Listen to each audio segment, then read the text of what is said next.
우리가 잘 알고 있는 유대인들의 지혜서 탈무드에 보시면 이런 말이 있습니다. 사람은 자기의 도시에서 인정받지 못한다. 네, 참 재밌죠? 왜냐하면 유대인들은 예수님을 받아들이지 않았는데 마치 예수님의 그 상황을 다 알고서 기록한 것처럼 저 지혜서 탈무드에 사람은 자기 도시에서 인정받지 못한다. 근데 왜 인정받지 못하느냐? 익숙함이 그 사람에게 마땅히 돌려줘야 할 경외심을 경감시킨다라고 말하고 있습니다. 아, 내가 알아. 내가 잘 알아. 라고 하는 것이 사실 그 사람에게 온전히 돌려줘야 할 경외심을 경감시키는 겁니다. 예수님이 딱 그랬죠. 나사렛에서 예수님께서 환대받지 못하고 거의 배척당하다시피 하신 이유가 뭡니까? 예수님께서 다른 도시에서는 복음 정말 은혜롭게 잘 전했는데 나사렛에서는 이상하게 그게 잘 안 됐느냐? 그게 아니죠. 똑같은 말씀, 은혜가 되는 깊은 말씀을 전하셨습니다. 근데 그 은혜가 되는 깊은 말씀이 유독 나사렛 사람들에게는 뭔가 이렇게 확 온전한 은혜로 다가가지 못했던 이유가 무엇이냐? 요셉의 아들이잖아. 아니, 마리아네 집 첫째 아들이네. 그 목소리지만 그 아들이잖아. 예수님에 대한 그 친숙함. 그것이 사실은 예수님께서 배척당하신 이유라는 거죠. 그래서 우리 예수님이 어떻게 하십니까? 거기를 떠나서 갈릴리 지역을 중심으로 이제 복음을 전하시는데 갈릴리 지역에서 사역을 행하실 때 전초 기지로 삼으셨던 도시가 있습니다. 그 도시가 어딜까요? 바로 가버나움입니다. 가버나움. 그거를 뒷받침해주는 많은 말씀들이 있죠. 먼저 마태복음 4장 13절 말씀 제가 좀 읽어드리겠습니다. 나사렛을 떠나 수불론과 납달리 지경 해변에 있는 가버나움에 가서 사시니라고 말씀합니다. 그러니까 당신님의 고향 나사렛을 떠나서 가버나움에서 우리 예수님께서 살고 계신다라고 하는 것을 증거해주고 있죠. 또 다른 말씀이 있죠. 마가복음 2장 1절에 보시면 이런 말씀이 있어요. 수일 후에 예수께서 다시 가버나움에 들어가시니 집에 계시다는 소문이 들린지라. 무슨 말이냐면 예수님께서 이 도시 저 도시를 다니시면서 복음을 열심히 전하신 이후에 다시 어디로 돌아오셨느냐? 가버나움으로 돌아오셨다는 거예요. 나사렛으로 가신 것이 아니라 가버나움으로 돌아오셨다. 그리고 예수님이 가버나움에 계신다는 소문이 들렸다라고 이야기하고 있습니다. 그러니까 이 가버나움이라고 하는 지역이 예수님 사역의 핵심 중심지였음을 우리가 엿볼 수 있는 말씀이죠. 그리고 또 하나 마태복음 9장 1절에 보시면 이런 말씀이 있죠. 예수께서 배에 오르사 건너가 본 동네에 이르십니다. 여기서 말하는 저 본 동네가 어딜까요? 나사렛일까요? 아니요. 가버나움을 이야기하는 겁니다. 그래서 칼빈도 이 부분을 주석함에 있어서 이렇게 말하고 있습니다. 제가 좀 읽어드리겠습니다. 예수님께서 가버나움으로 거처를 옮기신 것은 복음 사역을 위하여 중심적 기지를 세우신 것이다. 중심적 기지를 어디 세우셨다고요? 가버나움에 세우셨다. 정말 그렇습니다. 예수님의 3년의 공생의 기간 동안 가버나움이라고 하는 도시는 베이스 캠프와도 같은 거예요. 본부와도 같았다라는 것을 우리가 엿볼 수 있는 거죠. 그걸 알 수 있는 것이 여러분 예수님의 제자 가운데 수제자 베드로의 집이 어디였죠? 바로 가버나움입니다. 물론 베드로가 태어난 곳은 벳세다죠. 근데 그가 이주하여 살던 곳은 어디냐? 가버나움이에요. 제가 이 말씀을 왜 드리냐면 오늘 우리 본문 너무나 잘 알고 있는 말씀이죠. 우리가. 중풍병든 자가 일어났다. 우리가 너무나 잘 알고 있는 말씀 아닙니까? 근데 여기 말씀해 보시면 어디죠? 19절 말씀 한번 보세요. 여기 보시면 무리 때문에 들어갈 길이 없다라고 하는 이 집이 누구의 집이냐라고 했을 때 일부 학자들은 이 집이 베드로의 집이 아니었을까라고 추측합니다. 물론 말씀에서 정확하게 이 집이 베드로의 집이라는 언급이 없기에 우리가 단정지어 생각할 수는 없지만 얼마든지 가능성이 농후하다라고 생각해 볼 수 있죠. 자, 어쨌든 우리 예수님의 그 인기가요. 하늘 높은 줄 모르고 수직 상승하고 있을 그때. 그래서 모든 동네마다 지역마다 도대체 저 예수가 누구냐라고 하는 그 궁금증과 질문을 가지고 예수님 앞에 몰려들던 그때 우리 예수님께서 어디 계신 겁니까? 가버나움에 계신 거예요. 그리고 어느 한 집에 예수님께서 계시기에 그 집으로 수많은 사람들이 몰려들어서 이미 인산인해를 이루고 있었던 겁니다. 그런데 그 가운데 누가 있었느냐? 오늘 우리 본문 17절. 여기 보시면 예수님 앞에 지금 누가 앉아 있습니까? 바리새인과 율법 교사들. 근데 여기 율법 교사들이요. 일반적인 율법 학자들도 대단한 사람들이잖아요. 이때 당시. 보통 사람들이 아닙니다. 근데 여기서 말하는 이 율법 교사들은 쉽게 말하면 율법을 가르치는 교수들 정도로 생각하시면 딱 맞습니다. 대가들인 거죠. 율법의 대가들이 와서 앉아있는 겁니다. 그리고 21절 말씀에 보시면 또 누가 있습니까? 서기관들도 있어요. 그러니까 당시 유대 사회의 엘리트 집단, 종교 지도자들은 지금 다 어디 와 있느냐? 예수님이 계신 그 집, 그리고 예수님 발 앞에 앉아 있는 겁니다. 물론 이 사람들이 긍정적인 마음으로 와서 앉아 있었겠습니까? 어떤 마음이겠어요? 뭐 하나 잘못 좀 걸려라. 말실수 하나만 해라. 이런 심산으로 나와 있긴 하지만, 여러분, 그러나 어쨌든 이 사람들이 지금 어디 앞에 있습니까? 예수님 앞에 앉아 있어요. 근데 여기 말씀을 보세요. 어디서 왔다고요? 유대와 예루살렘에서. 17절 상반절에 보시면, 여러분, 예수님 지금 어디 계시죠? 가버나움에 계세요. 그러면 예루살렘에서 가버나움까지 거리가 몇 킬로 정도 될 것 같으세요? 지도상으로 보면 약 한 150km 정도 됩니다. 근데 실제로 그 길을 걸어가면 한 170km 정도 된대요. 오늘날 우리 교통편으로 하면 반나절이면 가죠. 근데 저때 사회에서 170km를 걸어간다. 보통 유대인들이 하루에 한 25km를 걸었다라고 하니까 며칠이 소요되는 겁니까? 빨리 걸으면 5일이고요. 일반적으로는 7일 정도를 걸어가야 갈 수 있는 거리예요. 여러분, 여기서 한번 생각해 보시자고요. 관심이 없는 사람을 보러 간다라고 했을 때 5일 이상을 걸어가시겠습니까? 우리 주변에 아는 지인이 저 거제도에서 결혼을 한다. 근데 별로 좀 이렇게 그렇게 가깝지 않은 어떤 지인이에요. 어떻게 연락을 다 하셨지? 라는 질문이 드는 사람이 대뜸 연락을 온 겁니다. 저 결혼합니다. 라고 하면 여러분, 가시겠습니까? 거제도 하루면 갔다 올 수 있잖아요. 저는 군대 제대하고 정말 먼 어떤 후배가 연락이 없어요. 대화도 몇 번 안 해봤는데 정말 거제도에 이 친구 살았거든요. 제가 그래서 거제도 말씀을 드리는 거예요. 제가 갔을까요? 안 갔을까요? 갔다 왔습니다. 얼마나 힘든지 그날 갔다 그날 결혼식 뭐 한 30분이면 끝나잖아요.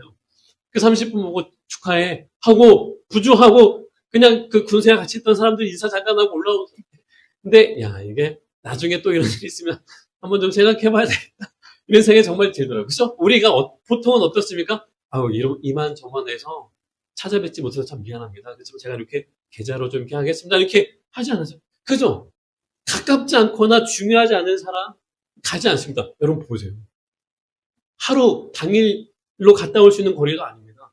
보통은 빨리 걸으면 5일, 보통은 7일. 뭐 이 사람들이 양반인데 빠르게나 갔겠습니까? 7일 정도의 소요 시간을 갖고 왔다 갔다를 해야 하는 거리인데 이 사람들이 어떻게 하느냐? 가는 거예요.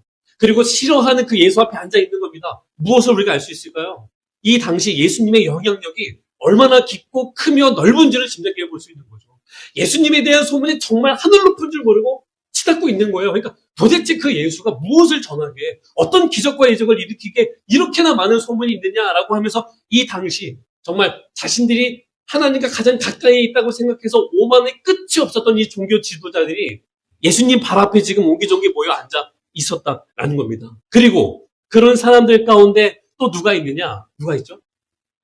중풍병에 걸린 사람이 예수님에 대한 소문을 듣고 찾아온 거예요. 그런데 우리가 알고 있는 것처럼 이 사람이 자기 발로 찾아오진 않죠. 어떻게 합니까?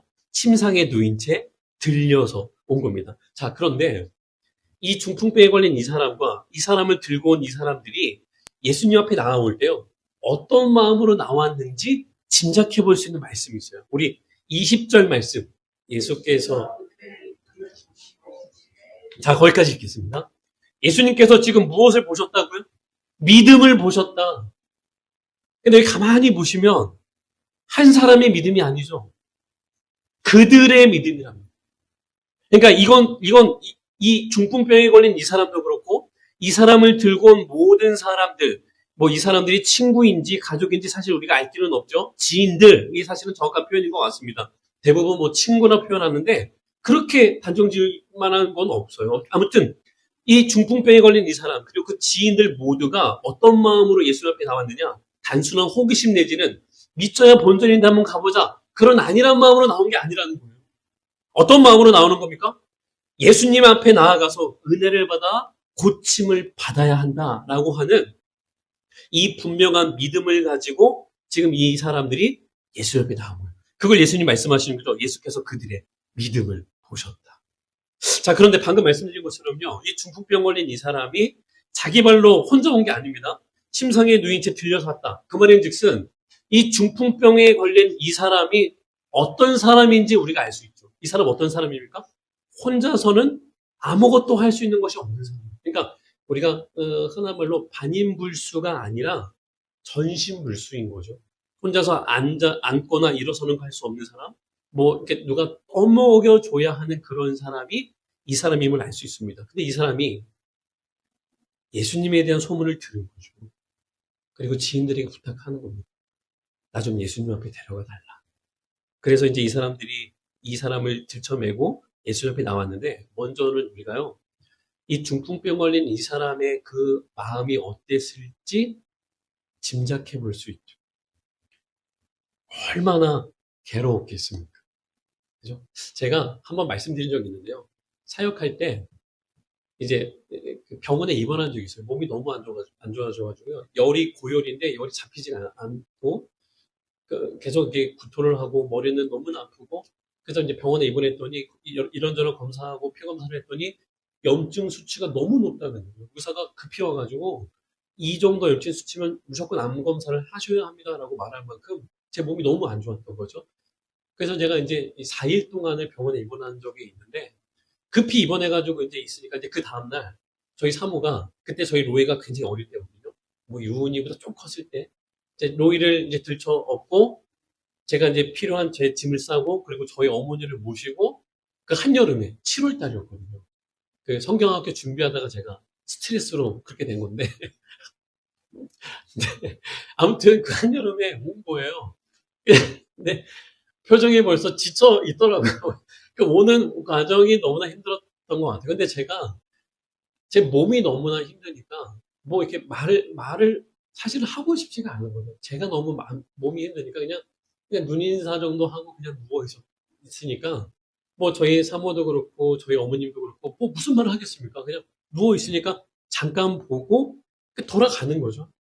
근데 그 돌아서 가는 그 뒷모습을 제가 이렇게 보는데요. 제가 너무 이렇게 미안한 가운데 제가 이렇게 짐짝처럼 느껴지는 거예요. 그러니까 남편으로서, 아빠로서, 아들로서 그 어떤 구실을 못하는 제 모습이 너무나 이렇게 미안하니까 제 자신이 얼마나 쓸모없이 보이고, 그러니까 그게 몸이 아픈 것보다 더 괴롭더라고요. 그래서 그 순간 하나님 앞에 간절히 기도했던 그 때가 딱 생각이 나는데요. 여러분, 저는 기껏해야 4일입니다. 4일. 이 사람은 언제 쓰러진지 모르지만 쓰러진 그 순간부터 지금 어떤 삶을 살아가고 있는 거예요. 좀 표현이 그렇지만 우리 산송장이다 이런 말 하지 않습니까? 정말 그런 거죠. 정말 페인과도 같은 그런 삶을 살아가고 절망 가운데 소망이 없이 살아가던 사람이 이 사람인 겁니다. 그런데 이 사람이 누구에 대한 소식을 들었다고? 예수님에 대한 그 소문을 들은 거죠. 나랑은 소망, 어떤 기쁨, 희망, 이런 건 나랑은 상관없는 단어라고 생각했는데, 예수님에 대한 소식을 듣는 그 순간 이 사람 마음이 어떻게 되는 거예요? 여태까지는 자포자기하며 그냥 자기 자신을 버린 인생을 살았다면, 예수님에 대한 이야기는 그 순간 저 깊은 곳에서 소망과 기쁨과 희망이 물일 듯 샘솟아 오르는 거죠. 그래서 이 사람이 어떻게 하는 겁니까? 지인들에게 부탁을 했던 겁니다. 나로 좀 예수님을 만나게 해달라라고 부탁을 해서 이제 이 사람들이 이 사람을 들쳐매고 이제 예수님 앞에 왔는데, 문제는 뭐죠? 우리가 뭐 너무나 잘 아는 본문이잖아요. 문제는 딱 이 침상채 들고 왔는데 예수님이 계신 그 집에 사람들이 너무나 많은 거예요. 여러분 생각해 보세요. 이 침상을 들고 오는 것 자체가 쉬운 일일까요? 그것 자체가 너무나 힘든 일이에요. 그 힘든 것을 각오하고 왔다라고 한번 가정해 보시면 조그마한 틈만 있으면 어떻게 했을까요? 그것이 다른 사람들에게 피해를 줄 거라는 걸 알면서도 죄송합니다라고 하면서 비집고 들어갔을 겁니다. 그런 각오가 되어 있는 사람들이에요. 들쳐매고 왔잖아요. 그런데 사람들이 얼마나 많으면 이 사람들이 그런 생각을 못 하는 거죠. 보호머지에 아무리 생각해도 들어갈 방법이 없는 거예요. 그러면 이 사람들이 포기하고 돌아가느냐? 그렇지 않죠. 이 사람들이 어떻게 합니까? 지붕으로 가요. 우리가 잘 아는 것처럼 유대인들의 지붕은 평평하죠. 그리고 계단이 나 있어서 지붕으로 잘 올라갈 수 있게 되어 있습니다. 왜냐하면 잠자기 전까지 지붕은 또 하나의 방처럼 사용됐던 사람들이 유대인들에게 계단이 잘 나 있으니까 그 지붕으로 올라가는 거예요. 그리고 나서 이 사람들이 어떻게 합니까? 우리 19절 말씀 제가 좀 하반절 읽겠습니다. 지붕에 올라가 기와를 벗기고. 여기 기와를 벗겼다라고 하는 것은 사실 우리식 표현이고요. 사실 이 유대인들은 뭐죠? 나무 들보 위에 진흙을 이겨서 펴 바른 다음에 굳히는 구조로 집을 짓거든요. 그러니까 마가복음 2장에 있는 말씀이 맞습니다. 제가 좀 읽어드리면 마가복음 2장 4절 표현이 지붕을 뜯고라고 했습니다. 그러니까 지붕으로 올라가서 어떻게 하죠? 벽돌이 아니라 흙이게 그게 가능한 거죠. 이 흙을 열심히 파내는 겁니다. 근데 그 뭐 주먹만하게 파면 그 침상에 들어가겠습니까? 사람 침상에 들어갈 만큼 엄청나게 큰 구멍을 열심히 뚫는 거죠. 그렇게 한참을 뜯은 다음에 어떻게 합니까, 이 사람들이? 침상, 이 내 기투기를 묶었겠죠. 이렇게 묶어서 이제 어떻게 해요? 이 침상을 예수님이 계신 그 앞으로 내리는 겁니다. 근데 여러분 여기서 한번 생각해 보세요. 이 침상이 이렇게 내려올 때 엘리베이터가 내려오듯 반드시 내려왔겠습니까? 아주 조용하게, 멋있게 그렇게 내려왔을까요? 그게 아니죠. 어떻게 했겠습니까? 한 번도 해본 적 없었을 거 아니에요. 그리고 짐짝을 내리는 게 아니지 않습니까? 사람을 매달아 내리는 것이니 얼마나 조심조심 했겠어요. 그러니까 합을 맞췄겠죠. 이런 거죠. 자, 천천히 거기 잡아봐. 잠깐 멈춰봐. 잠깐만, 나 땡길게. 이제 내리자. 그래서 이렇게 열심히 떠들어가면서. 근데 너무나도 어설프게. 뒤뚱 하면서 예수님 앞에 이 중풍병에 걸린 사람을 매달아 내리는 겁니다. 여러분, 근데 이 모습이 무엇인 것 같으세요? 이 어설픈 이 모습이 뭘까요? 이것이 바로 신앙인 겁니다. 어떻게 해서든지 예수님 앞에 서야겠다. 그 각오가 있으니까 이러한 일련의 이런 모든 어리석지만 바보스럽지만 이러한 것들이 가능한 거예요. 만약에 그런 것이 없다. 어떤 신앙도 없다. 라고 한다면 침상 메고 힘들게 와서 부탁하니까 한번 드러나주자라는 심산으로 와가지고 왔다면 수많은 사람들이 있을 때 이 사람들이 어떻게 했을까요? 자, 봐라. 사람이 너무 많다. 오늘은 안 되겠다. 다음에 기회를 봐서 또 오자라고 하면서 포기하고 돌아가겠죠. 그건 신앙이 아닌 거죠, 여러분. 여러분, 신앙은 포기되어지지 않습니다. 왜요? 소망이 있으니까. 우리가 예수님을 믿는다라고 할 때 그런 경우 종종 있으시죠? 우리의 연약한 가운데 예수님, 주님을 향한 불평과 원망을 쏟아낼 때가 왕왕 있습니다. 그렇지만 나 예수 안 믿어 라고 하는 것이 여러분 가능하세요? 결코 그건 가능하지 않아요. 왜냐하면 예수님이 살아계신 것은 분명하기에 그죠? 예수님이 하시면 역사는 일어나는 것이 분명하기에 나 예수 안 믿어 거기까지 못 가는 거죠. 그 말이 이 말입니다. 신앙은 소망과 함께 있기에 포기되어질 수가 없는 거예요. 이 사람들이 그런 거죠. 그렇죠? 만약에 포기하는 어떤 그런 마음이었다면 수많은 사람들 앞에서 돌아갔을 겁니다. 지붕을 뚫는 수고와 노력을 왜 했겠어요? 그런 상식 밖의 행동을 왜 했겠습니까? 만약에 지붕 뚫고 있는데 집중해 와서 뭐 하는 거요? 라고 하면 할 말이 어디 있겠어요? 상식적인 일이 아닌 겁니다. 근데 그 상식적이지 않은 일이 가능케 했던 이유가 무엇이냐? 신앙인 거예요. 신앙은 무엇을 수반하기에, 소망을 수반하기에 이 친구가 혹은 이 가족이 주님 앞에 서면 어떤 역사가 일어날지 모른다라고 하는 그 목적이 있기에 그 과정이 상식을 벗어나는 거죠. 이들이 그 증거입니다. 포기해야 할 상황에 포기하지 않습니다. 이 사실을 꼭 기억해 주십시오. 신앙과 소망은 뗄래야 뗄 수가 없다라는 것입니다. 그렇게 포기하지 않고 이제 이 중풍병에 걸린 사람을 매달아 내리는 거죠. 그때 우리 예수님께서 이 사람들에게 뭐라고 말씀하는지 한번 보십시오. 20절 하반절 제가 좀 읽겠습니다. 이 사람아 내 죄사함을 받았느니라 하시니. 아주 은혜로운 말씀을 해주시는 거죠. 근데 여러분 한번 가만히 보세요. 좀 약간 어색합니다. 그죠? 이렇게 말씀하셔야 되지 않겠습니까? 당신의 병이 나았다. 이렇게 말씀하셔야 맞을 것 같은데 지금 예수님 뭐라고 말씀하시냐면 죄사함을 받았다라고 말씀을 하세요. 왜 이렇게 말씀하시는 걸까요? 다른 게 아닌 겁니다.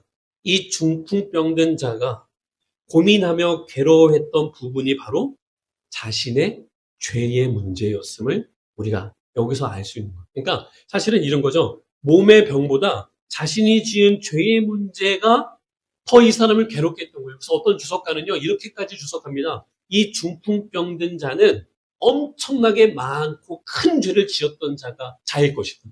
그 죄로 인하여 중풍병에 걸렸을 것이다라고까지 주석하는 사람이 있을 만큼 이 사람은 그냥 어쩌다가 무슨 밭일 하다가 혹은 어떤 일 하다가 갑자기 쓰러져서 이렇게 큰 병에 걸린 것이 아니라 자신의 죄로 인하여 그 큰 병을 알았던 거죠. 그러니까 내가 몸이 못 움직이는 것도 괴롭지만 그보다 이 사람을 더 괴롭게 하는 건 무엇이냐? 내가 그동안에 살아오면서 지었던 그 숱한 죄들, 이제를 내가 어떻게 해결할 수 있을까? 그것이 더 괴로웠던 거예요. 그래서 이 사람은 단순히 병의 문제를 가지고 예수님 앞에 나온 것이 아니라 전인적 회복을 구하는 마음으로 주님 앞에 나왔던 것이요. 그 마음을 예수님께서 아시기에 단번에 말씀하시는 거죠. 이 사람아, 내 죄사함을 받았다라고 말씀하시는 겁니다. 그러니까 이 말씀을 하실 때 만약에 이 중풍병 걸린 이 사람이 병 고침이 목적이었으면 내 죄사함을 낳았다라고 말했을 때 어떻게 반응해야 맞습니까? 선생님, 저는 그걸 목적으로 예수님 앞에 나온 게 아닙니다.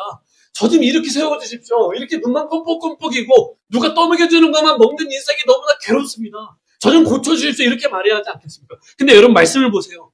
예수님께서 이렇게 말씀하실 때 이 중풍병든 자가 그렇게 반문하는 말씀이 어디에도 없어요. 누구는 반문하죠? 종교 지도자들은 반문합니다. 그죠? 신성 모독을 하고 있다. 어떻게 하나님만 할 수 있는 것이 저 예수라는 자가 자기가 한다고 저러고 있느냐? 이거는 헛된 소리다라고 하면서 반문을 하지 중풍병 걸린 이 사람이 반문했다라는 말씀은 그 어디에도 없다는 거죠. 그 말은 무슨 말이냐? 이 사람은 내 죄사함을 받았다라는 그 말에 온전히 감사하고 있었다는 거예요. 여러분 이 부분을 좀 살피고 넘어가시죠. 내 죄사함을 받았다라고 말할 때 이 사람의 몸이 이렇게 세워진 게 아닙니다. 여전히 손가락 하나 못 움직이는 거예요. 그런데 이 사람 어떻게 했다고요? 감사했어. 무엇에 감사하고 있는 겁니까? 구원을 받았음을. 예수 그리스도 안에서 죄 용서함을 받았음에 감사합니다. 그러니까 사실은 우리가 영원히 감사할 조건을 이미 가진 자들임을 잊지 마셔야 한다라는 거죠. 네, 이 사람은 감사했습니다. 그래서 예수님께서 종교 지도자들과 언쟁을 하신 이후에 이 사람에게 말씀하시는 거죠. 그게 24절 하반절 말씀인데 제가 좀 읽어드리겠습니다. 중풍병자에게 말씀하시되 내가 내게 이르노니 일어나 내 침상을 가지고 집으로 가라 하시매. 그러니까 말씀드린 것처럼 이 말씀을 하시기 직전까지 이 중풍병자는 못 움직이고 있었습니다. 여전히 예수님 발 앞에 누워서 예수님과 종교 지도자들이 언쟁을 할 때 그냥 멍하니 누워 있었던 거예요. 그리고 말씀하시는 거죠. 예수님께서 일어나 내 침상을 가지고 집으로 가라. 예수님께서 뭐라고 말씀하셨습니까? 일어나라 말씀하셨죠. 여러분 우리가 살핀 것처럼 이 사람 어떤 삶을 살던 사람이죠? 병든 이후로 폐인처럼 누워만 있던 사람이 이 사람이죠. 자포자기하며 자기 자신을 버려둔 채 살았던 사람이 이 사람 아닙니까? 그런 이 사람에게 예수님께서 말씀하시는 겁니다. 일어나라 라고 말씀하실 때 이 사람의 반응이 어땠냐고요? 예수님, 제가 병든 이후로 지금까지 평생 누워만 있었습니다. 할 수 있는 건 눈만 껌뻑껌뻑이고 목에 들어오는 거 넘기는 게 단데 제가 어떻게 일어날 수 있겠습니까? 일어날 만한 사람에게 일어나라 말씀하십시오. 이렇게 말해야 하잖아요. 우리는 그렇잖아요. 우리의 삶 속에 우리가 반응하는 것은 늘상 이런 거 아닙니까? 저는 못합니다. 할 수 있는 상황을 주시던가 하나님께서 역사를 일으키신다야지 제가 어떻게 합니까? 이것이 우리가 늘 하나님 앞에 꺼내는 반응이잖아요. 이 사람 보십시오. 지금 이 순간에도 내 죄사함을 받았느니라 라고 말씀하시는 그 은혜를 받았음에도 못 움직이고 있었던 사람이 이 사람이라고요. 그 사람에게 말씀하시는 거죠. 일어나라. 못 일어납니다, 주님. 저는 평생 이렇게 누워 있었습니다. 저한테 어떻게 일어나라고 말씀하십니까? 일어날 만한 사람에게 일어나라고 말씀하셔야죠. 이렇게 반응해야죠. 근데 이 사람이 어떻게 했습니까? 일어나라 말씀하실 때 일어나야겠다라고 하는 마음의 요구가, 즉 의지가 발동했다라는 것입니다. 몸은 여전히 안 움직이는 겁니다. 여전히 그냥 송장처럼 누워있는 거죠. 근데 예수님께서 일어나라 말씀하실 때 이 사람이 어떻게 했느냐? 몸은 움직이지 않지만 일어나라 말씀하셨기에 나는 일어나야겠다라고 하는 의지가 작동했다라는 거죠. 그 의지가 작동할 때 어떤 놀라운 역사가 일어나는 겁니까? 모든 신경세포와 근육과 뼈가 다시금 생명력 있게 벌떡, 병든 이후로 손가락 하나 움직이지 못했던 전신불수인 사람이 일어나라 말씀하실 때 그 말씀에 순종하여 나는 일어날 수 없는 자이지만 말씀하셨기에 그 말씀에 순종하여 내가 일어나겠습니다라고 그 의지를 발동하여 작동할 때 어떤 역사가 일어나느냐? 일어나지 못했던 사람의 몸이 움직임으로 일어나서 그 침상을 들고 돌아가는 놀라운 역사가 일어났다라는 것입니다.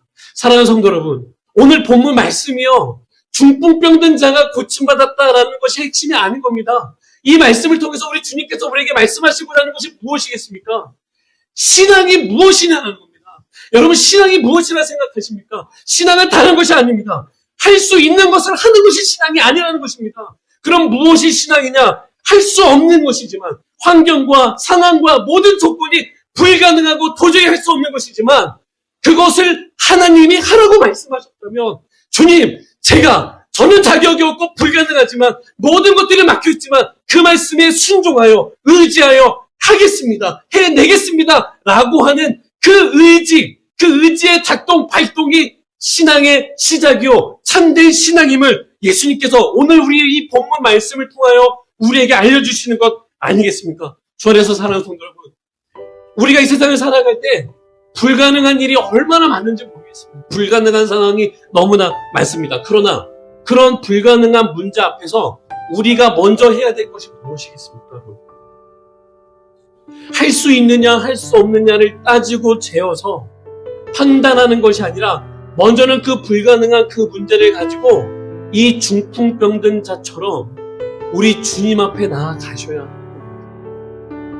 그리고 주님께서 일어나라 말씀하셨으면 나는 불가능한 인생이었는데, 나는 못 움직이는 사람이었는데, 나는 절대로 할 수 없는 자인데 예수님께서 일어나라 말씀하셨기에 내가 그 말씀에 순종하여 일어나겠습니다 라고 할 때 역사가 일어난다라는 것 아니겠습니까? 그죠?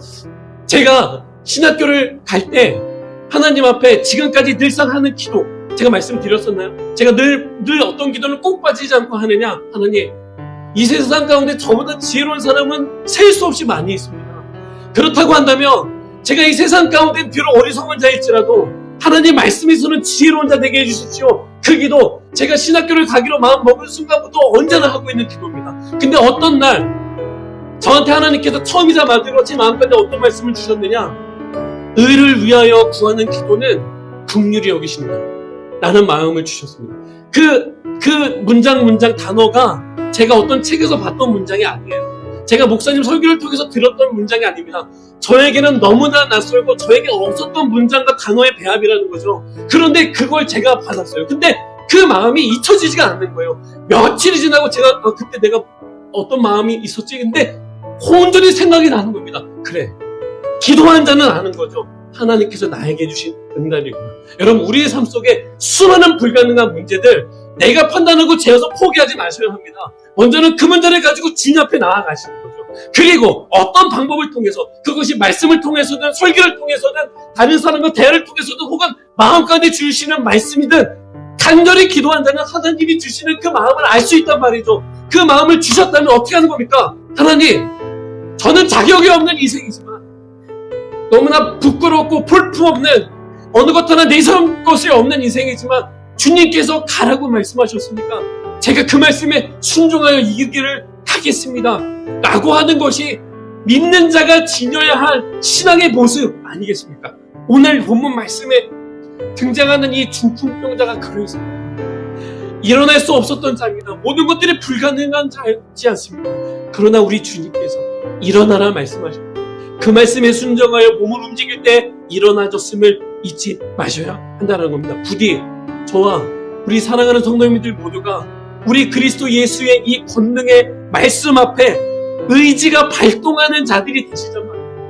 내 생각과 내 기준으로 재고 판단하여서 할 수 있는 것과 할 수 없는 것을 나누는 자들이 아니라 비록 할 수 없는 자고 막혀있고 불가능한 것이지만 주님이 하라고 말씀하시면 주님 말씀에 순종하여 제가 가겠습니다, 제가 해내겠습니다라고 믿음으로 고백하며 일어설 수 있는 자들, 그런 자들이 저와 우리 맡겨준 이름교회 모든 성도님들이 다 되시길 주님의 이름으로 간절히 소원합니다. 기도하겠습니다.